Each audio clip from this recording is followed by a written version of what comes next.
Okay, so in online discussion, let's continue. We're talking about effective writing. Pretty much we're saying, cursive writing doesn't matter, just as long as they are writing, right? And so, Steve, you closed out with the remark that you can't be a good writer unless what? Unless you're doing a lot of reading, and you're reading a lot of good writing. And I think also teachers are using that reading not just for the mechanics of reading and helping them become better readers, but to help them to appreciate good writing, help them to appreciate the craft of writing. And what do you mean by good writing? Well, I think that good reading. Well, I just think that they need to read a wide variety of texts. They need to read a wide variety of literature, fiction and nonfiction, that's well written. And I think they also need to read. They need models. There's an idea in writing instruction called mentor text, right? And a mentor text is just like a mentor in life, right? And that is the idea of a mentor text is if you want kids to write a certain kind of piece of writing, they need to read examples. No, this is true. If they don't read good, high-quality examples, well-written examples, well-crafted examples, then it's kind of like a mystery to them. They don't really know what to do. Last year as a freshman in high school, and my son, who goes to CPS High School, when he had to write his first literary analysis paper, which we only do in school, once we get out of college, we never do it again in life, he really was lost because he never read one. I mean, by the time his teacher assigned him like the third one, he still had never read one. Oh. And he wasn't doing well on them.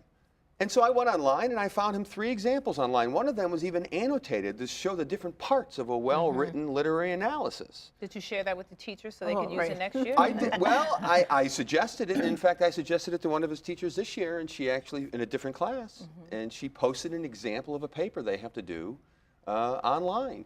And then on top of that, just as an aside, my son's been in high school for a year and a half. He's never written a thing more than 3 pages. No way. Nope. Wow. Most of his writing in high school has been a page or 2 pages.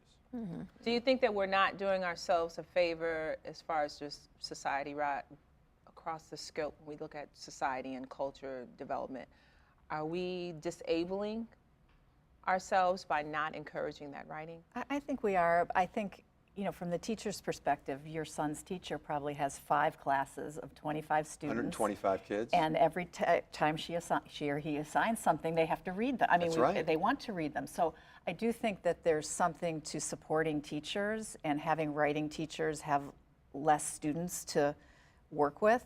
I also think just the idea of mentor text, which is really a compelling one, the teacher is also a mentor.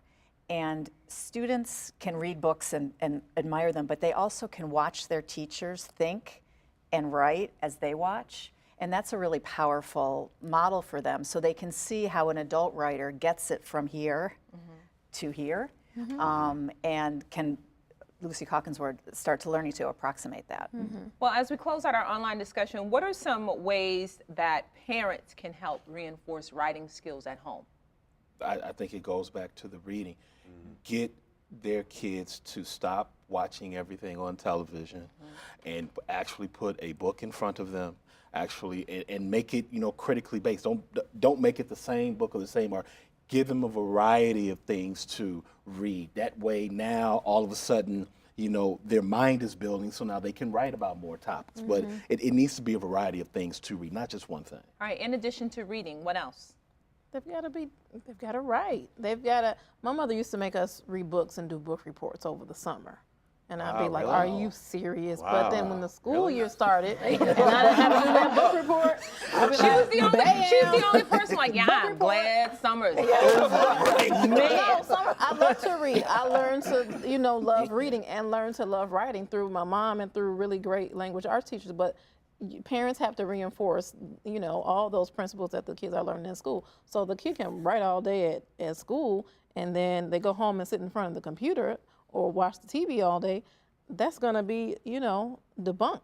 So parents have to mirror the lessons that we're trying to teach at school. They got to write and they got to read. Jennifer, close us out. Okay. Writing at home, how do we reinforce that? I mean, I think What's a good takeaway? I think the way to reinforce writing for students is to have people that they admire writing. I think when their parents are, because their parents are role models, they should be writing. Because their teachers are role models, they should be writing. They should find authors that they think are wonderful and start corresponding to them. I think the more they see writing as a part of life, not something you do in school because your teacher tells you to, but they see it incorporated into the way that interesting adults live, I think that will go a long way. Okay. And I'm just a That's firm believer in good. just writing good old-fashioned letters. All right, well, that does it for us today, and we'll see you next time on The Professors. Thank you. Thank you. All right, thank you for joining us. Write me a letter.